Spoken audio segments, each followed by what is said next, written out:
एक रिक्षा चालक ते सध्याचे उपमुख्यमंत्री असलेले एकनाथ शिंदे यांच्या जीवन प्रवासाबद्दल तसेच राजकारणात सक्रिय झाल्यापासून तर त्यांचा जीवन प्रवास कसा चालत गेला त्याच्याबद्दल आपण आजच्या व्हिडिओच्या माध्यमातून माहिती जाणून घेणार आहोत।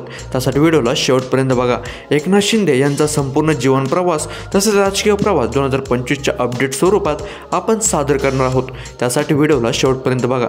त्यांची वैयक्तिक माहिती म्हणजे त्यांचं संपूर्ण नाव एकनाथ संभाजी शिंदे। त्यांचा जन्म 9 फेब्रुवारी 1964 दरे जिवार ठाणे महाराष्ट्र येथे त्यांचा जन्म झाला। त्यांचं कुटुंब पत्नी लता शिंदे, त्यांचा एक मुलगा श्रीकांत शिंदे, संसद कल्याण। त्यांचं शिक्षण प्रारंभीचे शिक्षण ठाण्यात झाले। पुढे राजकीय सक्रियतेमुळे औपचारिक शिक्षण पूर्ण झाले नाही। त्यांचे प्रारंभिक जीवन मूळ कोकणातील दरेगावचे आहे। आर्थिक परिस्थिती हलाखीची होती। वडील मजुरी करत होते। वयाच्या लहानपणीच ठाण्यात स्थलांतर झाले। ऑटो रिक्षा चालवत जीवनाची सुरुवात केली। शाळेत असताना शिवसेनेशी संपर्क आला। 1980च्या दशकात शिवसेना शाखा प्रमुख म्हणून सक्रिय झाले। राजकारणाचा प्रवास शिवसेनेमध्ये त्यांनी प्रवेश केला तसेच पक्ष वाढवण्यामध्ये त्यांचं कार्य निर्माण होत गेलं। 1980मध्ये शिवसेनेत सक्रिय प्रवेश केला। बाळासाहेब ठाकरे व आनंद दिघे यांच्या मार्गदर्शनाखाली त्यांनी कार्य सुरू केले। ठाण्यातील गोरगरिबांचे प्रश्न, पाणी, रस्ता, झोपडपट्टी, विकास कामे यासाठी संघर्ष केला। 1997मध्ये ठाणे महानगरपालिकेचे नगरसेवक म्हणून निवडून आले। 2001 मध्ये ठाणे महानगरपालिकेचे गटनेते म्हणून निवड झाली। आमदारकीचा प्रवास 2004 पासून त्यांचा आमदारकीचा प्रवास सुरू झाला। 2004 मध्ये ठाणे जिल्ह्यातून विधानसभा निवडणूक जिंकून पहिल्यांदा आमदार झाले। 2009 मध्ये दुसऱ्यांदा आमदार झाले। 2014 मध्ये तिसऱ्यांदा आमदार होत महाराष्ट्र शासनात सार्वजनिक बांधकाम मंत्री म्हणून जबाबदारी त्यांनी स्वीकारली। 2019 मध्ये चौथ्यांदा आमदार त्यांनी पद स्वीकारलं। शिवसेनेत प्रमुख नेते म्हणून उदयास आले। शिवसेनेच्या लेजिस्लेचर पार्टी लीडर विधानसभा गट नेते म्हणून त्यांनी काम केले। ठाणे व आसपासच्या भागात मजबूत संघटन उभे केले। बाळासाहेब ठाकरे, आनंद दिघे यांच्या विचारांचे समर्थन करत पक्ष विस्तारात हातभार लावला। त्याचबरोबर त्यांनी 2022 मध्ये मोठा राजकीय बंड करत मुख्यमंत्रीपद स्वीकारले।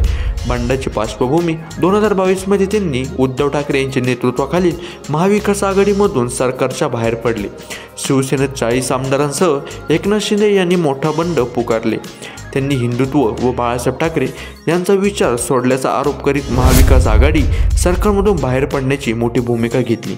हे बंड गुवाहाटी, सुरत, गोवा येथे आमदार घेऊन गेले। मुख्यमंत्रीपद 29 जून 2022 मध्ये भाजपच्या समर्थनाने एकनाथ शिंदे यांनी मुख्यमंत्रीपदाची शपथ घेतली। हिंदू हृदय सम्राट बाळासाहेब ठाकरे, धर्मवीर आनंद दिघे साहेबांच्या आशीर्वादाने मी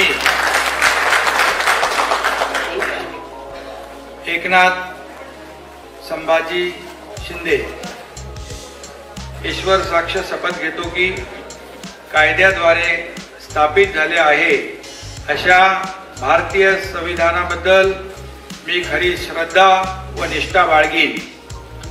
मी भारताची सार्वभौमता व एकात्मता उन्नत राखीन। मी महाराष्ट्र राज्याचा मुख्यमंत्री म्हणून माझी कामे निष्ठापूर्वक व शुद्ध बुद्धीने पार पाडीन। देवेंद्र फडणवीस उपमुख्यमंत्री म्हणून शपथ घेतली। शिंदे गट व भाजप यांचे सरकार स्थापन झाले। आता 2 गट शिवसेनेमध्ये दिसून येत असतात। एक म्हणजे ठाकरे गट, दुसरं म्हणजे शिंदे गट। अशा प्रकारे हे दोन्ही गट स्थापन झाले होते। मुख्यमंत्री म्हणून निर्णय घेण्याची त्यांची सक्रिय भूमिका आपण बघूयात। विविध सिंचन योजना व थांबलेले प्रकल्प गतीने पूर्ण करण्यास सुरुवात केली। एसटी कर्मचाऱ्यांच्या प्रश्नावर तोडगा काढला। ठाणे घरपाल, मुंबईतील पायाभूत सुविधा प्रकल्पांना गती आणली। हिंदुत्व व मराठी अस्मितेचे टिकवण्याचे धोरण कायम ठेवले। 2024 व 2025 स्थिती 2024च्या लोकसभेच्या निवडणुकीमध्ये शिंदे गट भाजप युतीने महाराष्ट्रात चांगलीच कामगिरी केली। राज्यातील महत्त्वाच्या प्रकल्पावर त्यांनी भर दिला। आगामी विधानसभा निवडणुकीसाठी संघटन बळकट करण्यासाठी लक्ष त्यांनी केले। राजकीय विरोध असूनही सत्य स्थिरता राखायचा प्रयत्न त्यांनी केला। एकनाथ शिंदे यांच्या नेतृत्वातील वैशिष्ट्ये गोरगरिबांचा संवाद कायम, पायाभूत विकासांवर भर देत असतात. हिंदुत्व व शिवसेना बाळासाहेबांची विचारसरणी जपणे त्यांचा कायम वारसा आहे. प्रत्यक्ष जनतेमध्ये जाणे, संघटनात्मक ताकद ठेवणे हा त्यांचा राजकारणातील नेतृत्वांची वैशिष्ट्य आहे. एकनाथ शिंदे यांचा प्रवास हा अत्यंत सामान्य पार्श्वभूमीतून, संघर्षातून, मजुरीतून ऑटो रिक्षा चालवून महाराष्ट्राचे मुख्यमंत्री होण्यापर्यंतचा प्रवास आहे.